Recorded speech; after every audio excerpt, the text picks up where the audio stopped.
tadi sempat putus mungkin ini tadi ditarik.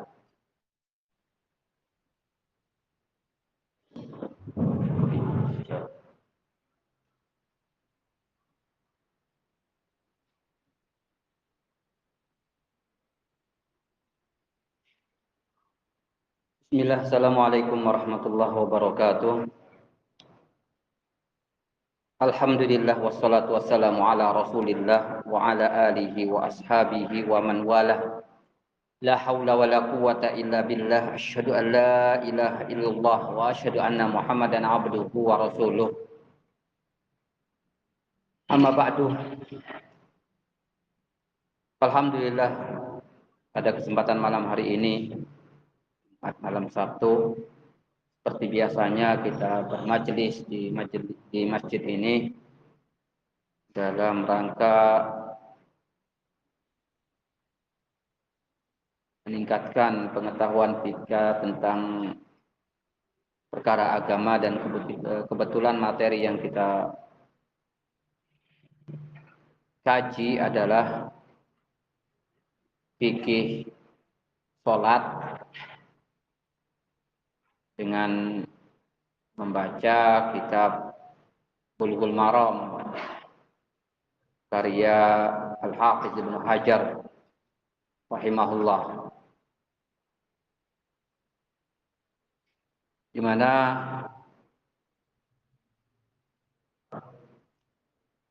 kita masih di bab al-hasu ala al-khusyu' fis shalah, hasungan untuk khusyuk dalam melaksanakan sholat.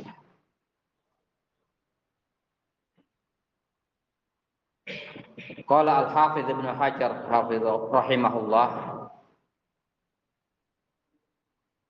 wa an Aisyah radhiyallahu anha qalat, dan dari sahabat Aisyah radhiyallahu anha, beliau berkata, sa'altu Rasulullah sallallahu alaihi wa alihi wasallam anil tifati fis sholati. Aku bertanya kepada Rasulullah sallallahu alaihi wasallam tentang hukum iltifat, menoleh ketika sholat, saat sholat. Faqala huwa ikhtilasun yakhtalisuhu asyaitanu min sholatil abdi. Menoleh itu adalah curian setan.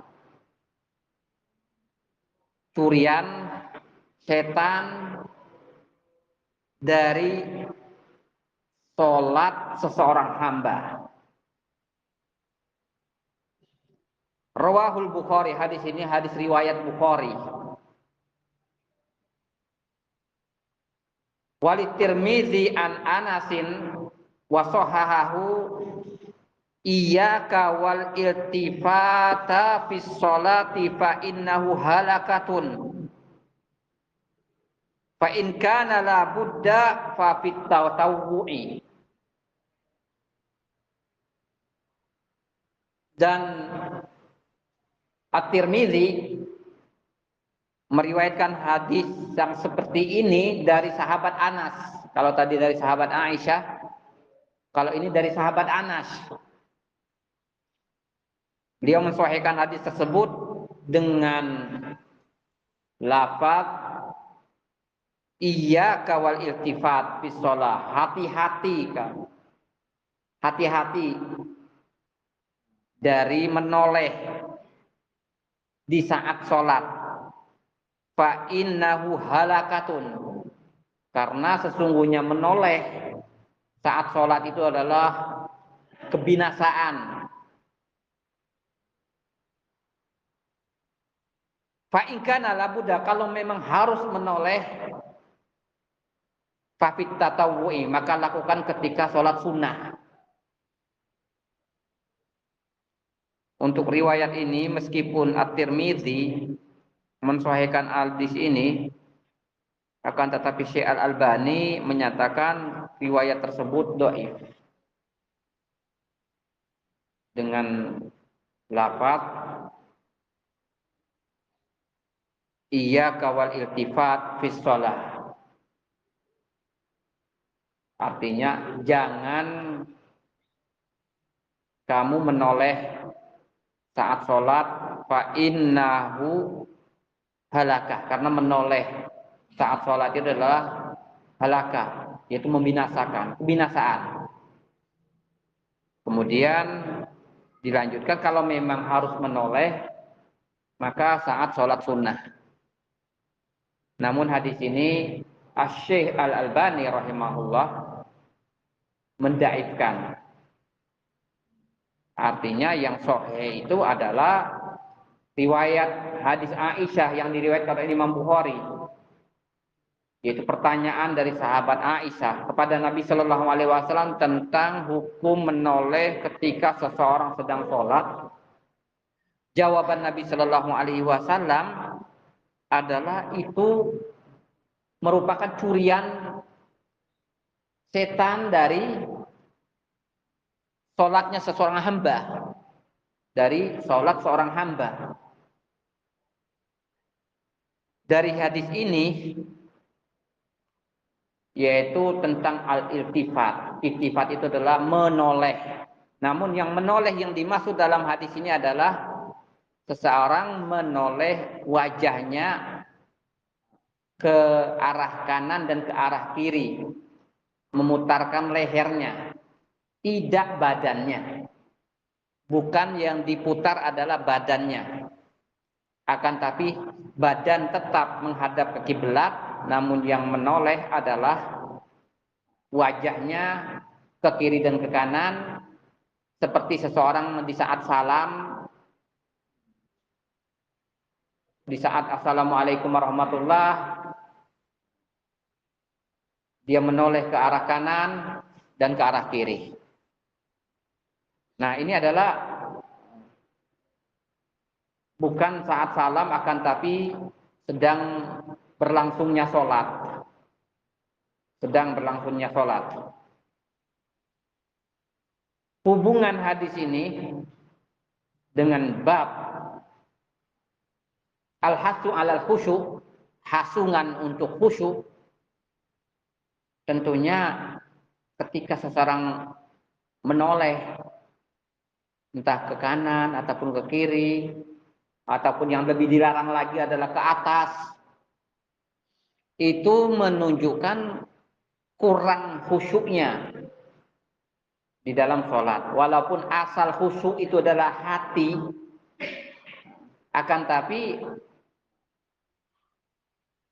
apa yang dilakukan oleh anggota badan itu adalah petanda. Sebagaimana yang dikatakan oleh Sa'id bin Musayyab rahimahullah, lau khasha'al qalbu la khasha'atil jawarihu. Kalau seandainya kalbunya itu khusyuk, tumaknina, tenang, anggota badan ikut tenang.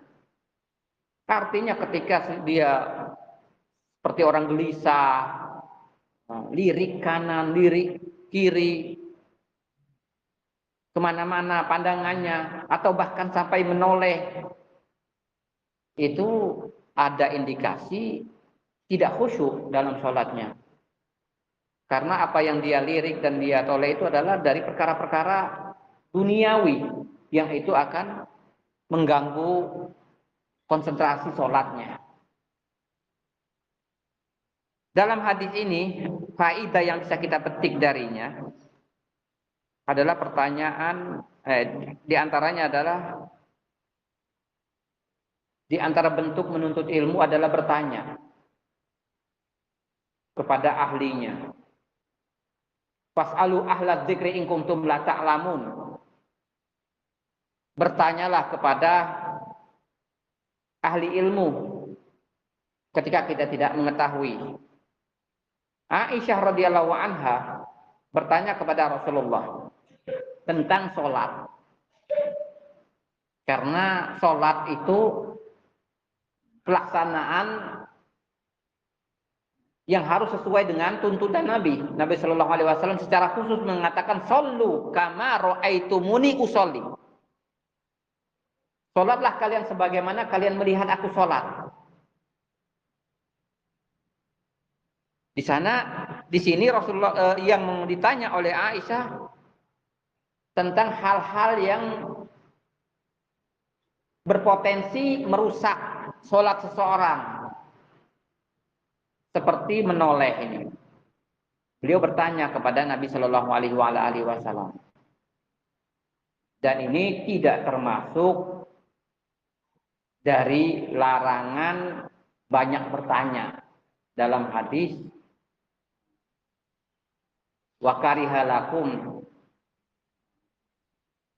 salasa, 3 hal yang Allah tidak suka dengan kalian adalah kasratus soal, salah satunya banyak bertanya, tapi adalah pertanyaan-pertanyaan yang sifatnya tidak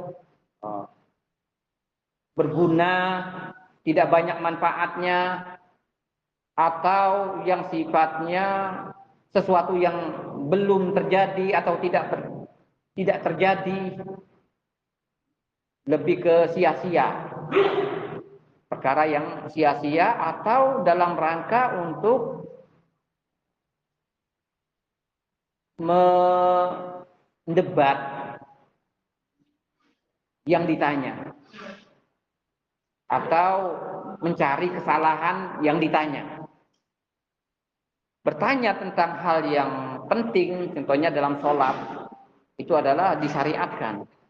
Karena Nabi sendiri menekankan untuk sholat seperti sholatnya beliau, Sallallahu Alaihi Wasallam. Kemudian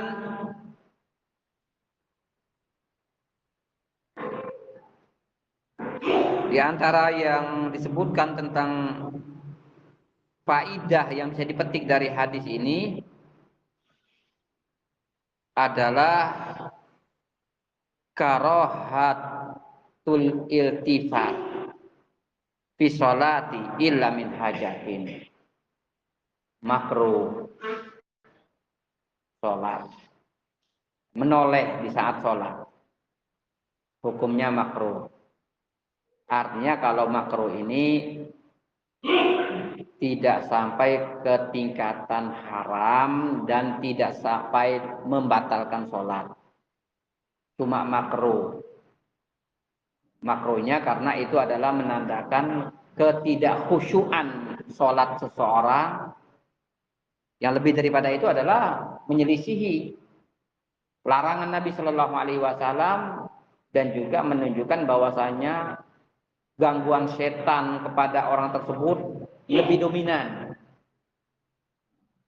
Nah ini ya, jadi kita sholat itu di antara ujian yang kita hadapi itu adalah menghadapi gangguan setan. Setan itu sangat iri dengan sholatnya seorang hamba, sholatnya manusia.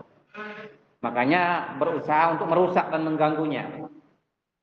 Berusaha untuk mengganggunya. Irinya karena dia diperintahkan oleh Allah untuk sujud, tidak mau sujud. Dan dia dikutuk dengan neraka. Sedangkan Bani Adam diperintah untuk sujud, diantaranya adalah sholat, mereka menunaikan, tentunya yang beriman. Maka untuk mereka surga. Dan ini menambah dengkinya setan dan irinya setan kepada manusia yang memang musuh bebuyutan. Inna syaitana lakum aduwan fattakhiduhu aduwa. Setan ini adalah musuh kalian, maka jadikanlah dia sebagai musuh. Nah, kalau dia sudah dinyatakan oleh Allah musuh kita, sebagai lumrahnya musuh adalah ingin mencelakakan yang dimusuhi. Nah, di sini banyak sekali hadis-hadis yang setan itu sangat aktif untuk mengganggu sholatnya manusia. Dari mulai adzan itu menunjukkan dia lari terbirit-birit, nanti datang lagi qomat lari terbirit-birit. Dalam hadis adalah walahu durak, sampai terkentut-kentut. Nah, kemudian sudah sholat ada kesempatan dia mengganggu. Apa bentuk gangguannya?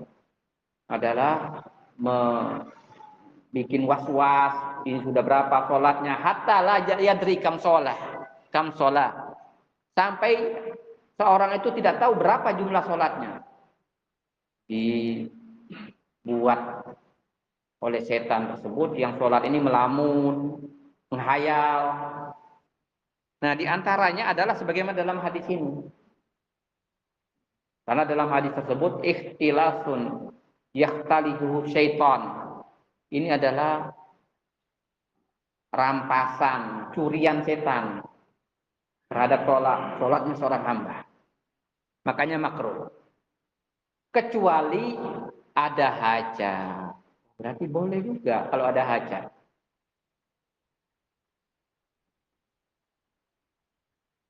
Ini ada dalilnya. Di antara yang disebutkan, misalnya hajatnya itu adalah fa in kana samma hajatun ka khaufin wa tarakkubi aduwin. Misal dalam keadaan genting, terancam, takut, ada ancaman, tapi dia dalam sholat dalam kondisi khauf, ada istilah sholat khauf. Ini jamaahnya sambil mengawasi kedatangan musuh, mengintai kedatangan musuh ataupun melihat kedatangan musuh. Ini adalah hajat, tidak sampai makruh. Bahkan dalam sebuah hadis Sahal bin Alhamdulillah, beliau berkata, suwiba bi sholati subhi. Suwiba bi sholati subhi. Salat subuh sudah dikomatkan dan sudah ditata ruksoknya. Faja'ala Rasulullah sallallahu alaihi wasallam yusolli wa huwa yaltafitu ila syami. Nabi sholat sambil menoleh, melirik ke arah jalan. Ke arah jalan. Kenapa? Wa kana qad arsala farisan minal laili yahrisu. Karena malamnya dia menunjuk seseorang ronda menjaga sekitar lingkungan. Maka dilirik kemana orangnya tadi yang ditunjuk. Demikian juga secara khusus Nabi Shallallahu Alaihi Wasallam pernah bersabda, man naba fi sholatihi syai'un falyusabbih fa innahu idza sabbaha iltafata. Barang siapa mendapati sesuatu dari sholat imamnya, maka hendaknya dia bertasbih. Karena kalau ditasbih, maka dia akan menoleh. Ini asal usul hadisnya itu adalah Nabi Shallallahu Alaihi Wasallam mewakilkan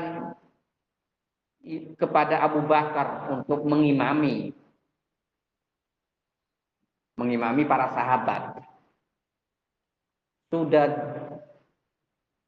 jadi imam, Sedang sholat, ternyata Rasulullah merasa kuat untuk ikut sholat. Sehingga beliau keluar dari kamarnya. Oleh para sahabat makmum ini, melihat Rasulullah datang, langsung mereka menepukkan punggung, memukulkan punggung tangan mereka, tangan kiri mereka dengan tangan kanan mereka. Ingin mengingatkan ke Abu Bakar kalau Rasulullah datang. Maka akhirnya Abu Bakar tahu kalau Rasulullah SAW datang, akhirnya mundur. Nabi sudah mengisyaratkan untuk tetap. Namun Abu Bakar pun tetap mundur. Nabi Shallallahu Alaihi Wasallam maju. Setelah selesai sholat, Nabi Shallallahu Alaihi Wasallam mengingatkan bahwasanya itu man naba fi sholati syai'un fal yusabbi innama at-tasbiqu lin nisa walir rijal tasbih. Kalau menepuk itu adalah untuk perempuan, untuk laki-laki tasbih. Nah ini asahid di sini kalau dalam kondisi hajat, ada hajatnya, ada keperluannya, tidaklah menoleh itu makruh ataupun merusak sholat seseorang. Ya mungkin terjadi seseorang bingung ini, subhanallah, apa salahnya ini? Bingung dia. Dengan dia melirik kanan ataupun kiri, yang makmum masih memberitahu gerak dengan gerakan isyarat, itu tujuannya. Nah dalam hal seperti ini, menolehnya imam itu adalah diperlukan, artinya ada hajatnya. Di antara faedah yang bisa dipetik dalam hadis ini, hadis yang kita baca tadi, Aisyah bertanya kepada Nabi tentang hukum menoleh, dijawab oleh Nabi bahwasanya itu adalah ikhtilas, curian dari setan yang mencuri dari seorang hamba. Bahwasanya karahatul iltifat idza kana birra'si wal unuki faqat. Yang makruh, dikatakan makruh tadi manakala menolehnya itu adalah hanya kepala, memutar kepala ke kanan ataupun ke kiri. Amma idza stadarul musalli bi jumlatihi. Adapun kalau sampai memutar badannya, sampai badannya yang memutar, fastadbarul kiblat, dan sampai membelakangi kiblat, maka haram, bahkan sholatnya batal. Nolehnya sampai badannya ikut mutar dan sampai membelakangi kiblat, itu batal karena istiqbalul kiblah min suruti sihatis sholat. Menghadap ke kiblat termasuk daripada syarat sholat dari awal sampai akhir. Kata Ibnu Abdul Bar, jumhurul fuqaha ala anal irtifat al yasir la yubtilus sholat. Sekedar menoleh sedikit itu tidak batal sholatnya menurut jumhur ulama. Menurut jumhur ulama. Sekarang dikatakan makruh. Artinya kalau makruh itu adalah jika seseorang bisa meninggalkannya, bisa menjaganya sehingga tidak terjatuh ke dalamnya, dia akan mendapat pahala. Namun jika dia melakukannya tidak sampai ke tingkatan berdosa, itu makruh dalam istilah fikih ibadah. Artinya seseorang mungkin tidak tepat juga, misalnya ada yang noleh, dia mengingkarnya dengan pengingkaran yang melampaui batas, membuat orang lain tersebut Bisa jadi kapok untuk ikut sholat berjamaah, untuk ke masjid karena pengingkaran tadi. Itu cuma makruh. Ya memang sebaiknya tidak. Dan kita memberitahu bahwasanya sunnahnya sholat tidak menoleh. Dan menoleh itu adalah diantara curian setan, diberitahu dengan hikmah. Tapi kalau sampai ditukur ini nolak, sholat apaan ini? Noleh ke sana kemari.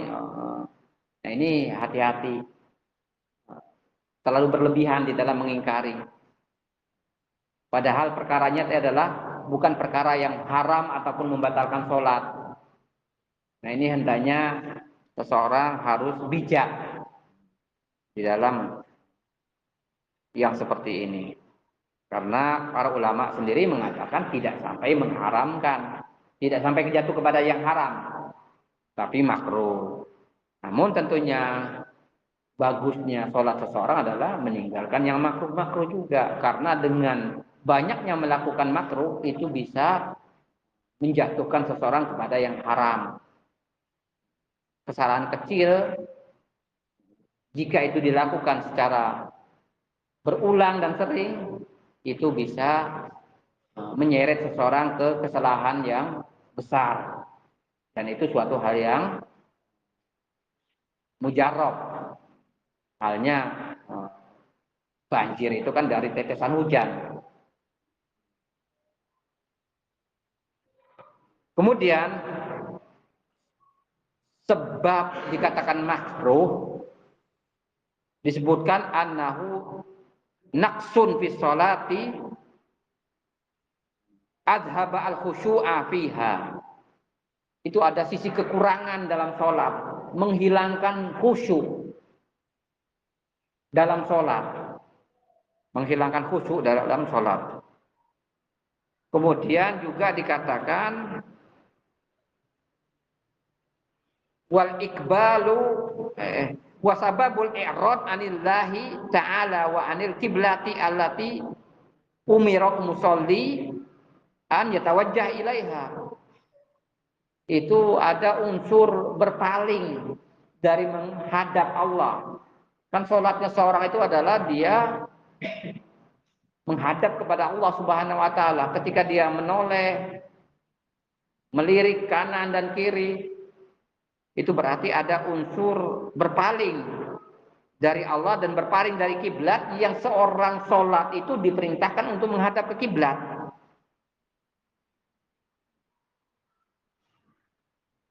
Kemudian berikutnya bahwasanya al-iltifat min kaidi syaitan. Ini kata Syekh Abdullah Al-Basar. Jadi noleh ini termasuk tipu daya setan. Tipu daya setan.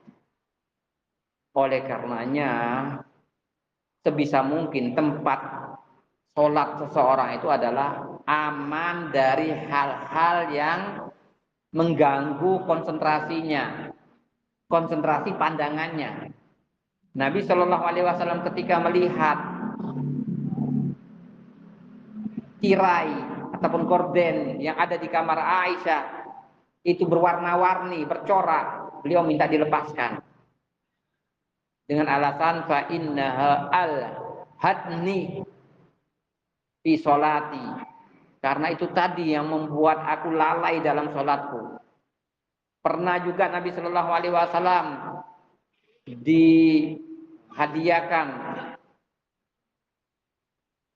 baju dari Yaman yang terhitungnya berharga. Nabi minta digantikan dengan baju yang lain. Alasannya adalah karena warna-warninya melalaikan beliau dari sholat. Nah, apa hubungannya dengan iltifat? Terkadang menoleh itu adalah karena ada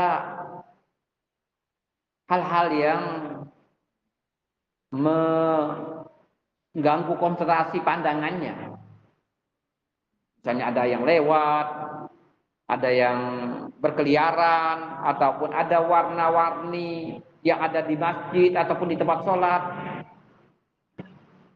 yang membuat yang sholat tersebut oleh setan berhasil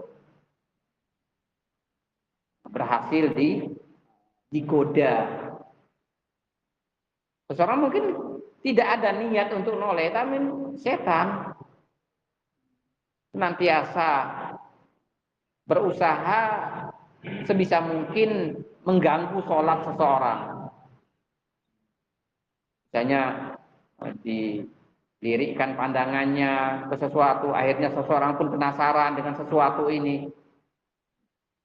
Itulah tipu daya setan. Dan nyata dalam hadis tersebut disebutkan bahwasanya fa innahu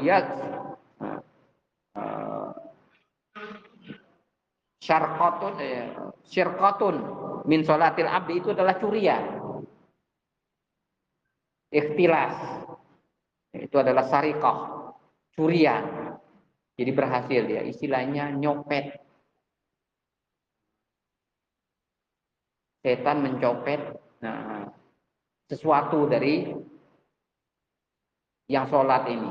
Bagaimana caranya? Ya menggodanya sehingga menoleh kanan ataupun ke kiri.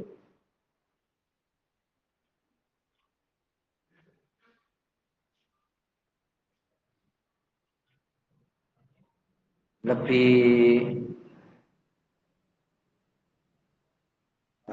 artinya keras lagi larangan menoleh ketika sholat itu di riwayat Anas, namun dhaif tadi, dengan kalimat iya kawal iltifat fa innahu halakatun.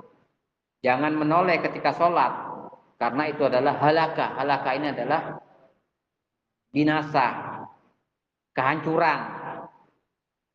Namun disebutkan kehancuran di sini adalah kehancuran dalam masalah agamanya, bukan kehancuran fisiknya, tapi kehancuran masalah agamanya. Dan dalam doa Nabi Shallallahu Alaihi Wasallam,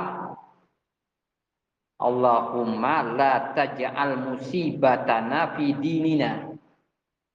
Ya Allah, jangan engkau jadikan musibah kami itu dalam agama kami. Artinya seandainya pun ingin menguji dengan musibah, jangan dalam agama kami.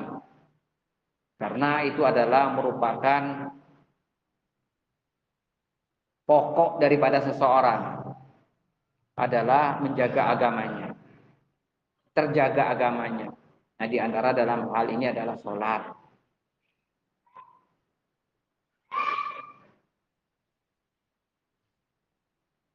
Sedangkan riwayat bahwasanya fa in kana la budda fa fit tatawwu'i, ya dhaif ya. Secara sanad, secara nilai hadis itu adalah riwayat yang dhaif. Namun dalam beberapa hadis-hadis yang lain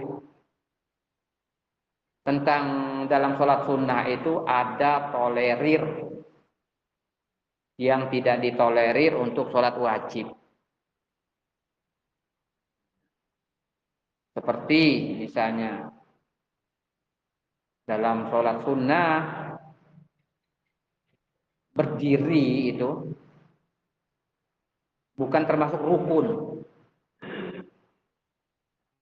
Sedangkan dalam wajib bagi orang yang mampu berdiri dan tidak ada sakit, maka berdiri itu adalah rukun daripada rukun sholat. Namun sholat sunnah tidak. Nabi Shallallahu Alaihi Wasallam sholat sunnahnya qiyaman wa qu'udan, terkadang berdiri, terkadang duduk. Terkadang duduk. Sehingga sebagian para ulama mengambil kesimpulan secara umum terkait dengan beda sholat sunnah dan sholat wajib, bahwasanya sholat sunnah diberi tolerir yang tidak diberi tolerir bagi sholat wajib. Ya tawassa finna wafil mala yutawassa fil fardhati. Diberi kelapangan dalam sholat sunnah apa yang tidak diberi kelapangan dalam sholat fardu. Tentunya dalam hal-hal yang bukan pokok daripada sholat tersebut. Ya contohnya mungkin di antaranya adalah menoleh ini. Kalau dalam sholat fardu ya seperti tadi. Kalau tidak ada hajat maka tentunya itu adalah dilarang, bahkan itu adalah menunjukkan sholat seseorang terganggu oleh setan. Namun dalam sholat sunnah, kalau berdasarkan hadis Anas tadi, namun dhaif ya, ada keringanan, ada tolerir. Ada tolerir. Seseorang menoleh, walaupun tidak begitu ada hajat, itu tidak sampai merusak sholat, seperti merusaknya ketika dalam sholat wajib. Di antara faedah yang lain yang bisa dipetik dari hadis ini,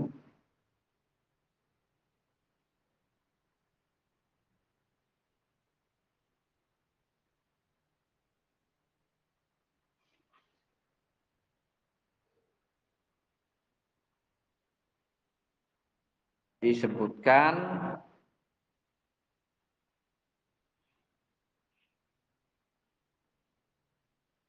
bahwasanya samahun Nabi Shallallahu Alaihi Wasallam ikhtilasan. Nabi Shallallahu Alaihi Wasallam menamakan menolehnya seseorang ketika sholat itu adalah sebagai ikhtilasan, curian, copetan lah.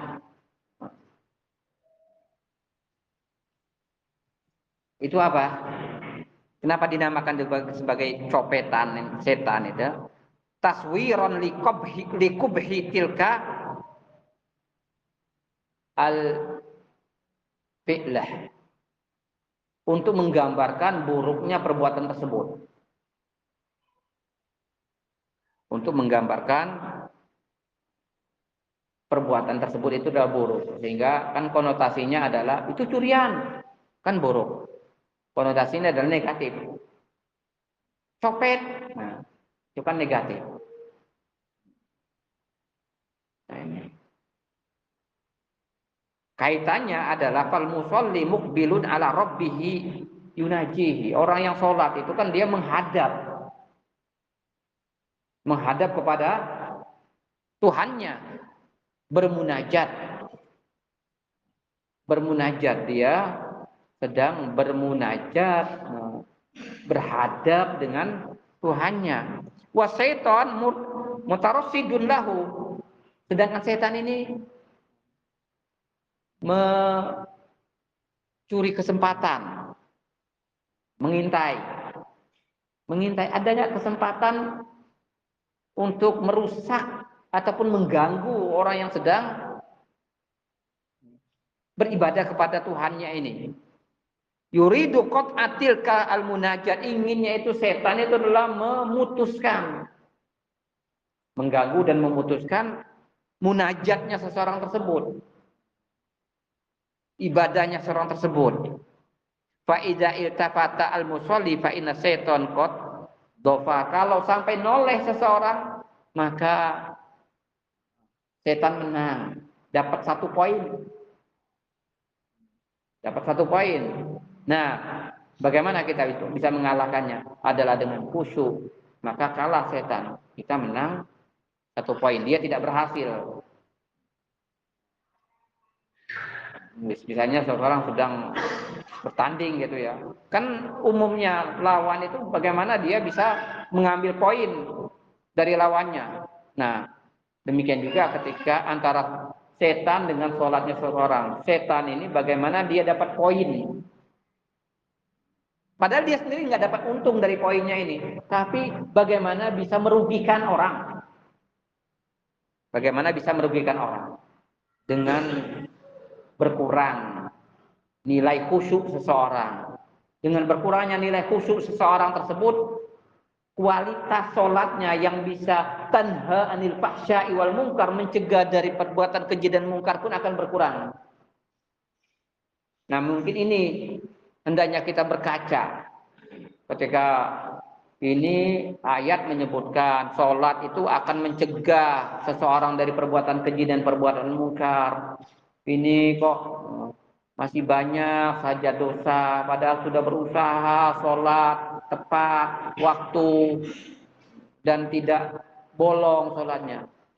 Mungkin yang perlu dikoreksi khusyuknya ini. Mungkin ada celah-celah setan yang bisa menghalangi sholat tersebut, menjadi penghalang dan pencegah dari perbuatan keji dan perbuatan mungkar.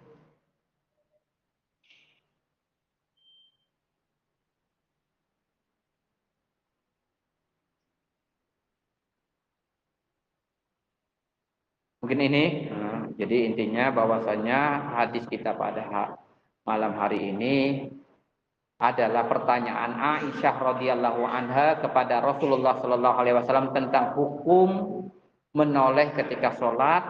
Dijawab oleh Nabi sallallahu alaihi wasallam bahwasanya huwa ikhtilafun minasyaitani yahtadisuhu min sholati al-abdi. Itu adalah curian dari setan mencuri dari sholatnya seorang hamba. Intinya itu adalah di antara yang harus dijaga.